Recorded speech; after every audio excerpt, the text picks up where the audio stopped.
Hello everyone, in this video we're going to have a look at function parameters and arguments.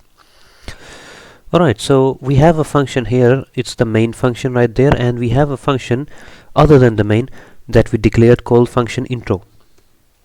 Alright, now with the intro function we have some parameters. Okay, assume that you basically what a parameter is stuff that you put in brackets here. Okay, now this is called parameters. Okay, so if you pass something in the function, that's called a parameter, or the the placeholder is called a parameter.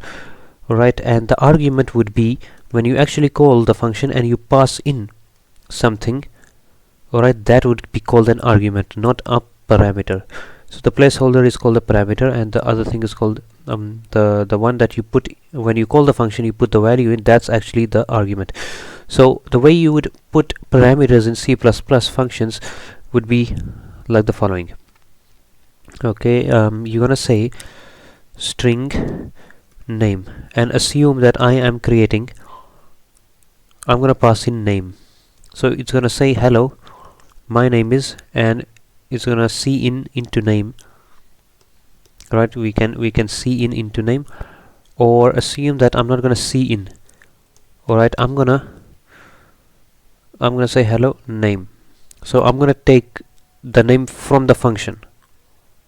Alright, so when I call this function, I would just say Adam and semicolon. So now let's run this program and see.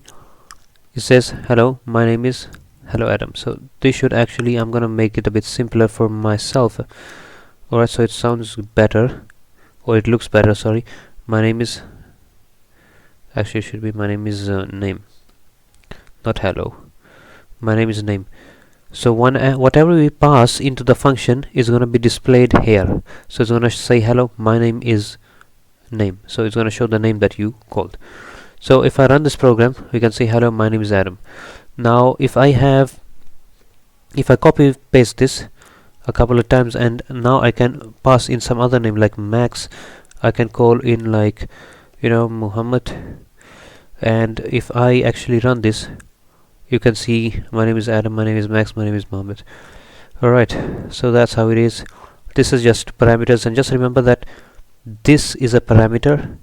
This, however, isn't a parameter, it's an argument. Okay, so that's basically what it is. And also you can have more than one parameter. So the way you do that is string. You can pass in another parameter, say surname. So I can say my name is surname, like that, and I can just go ahead and Adam, I'd say James, Max, Smith, Muhammad, and what surname can I say? Also Smith. Alright, so if I run, you can see that it works with the surnames as well. We passed in two parameters. So that's what it is basically. Multiple parameters can also be added.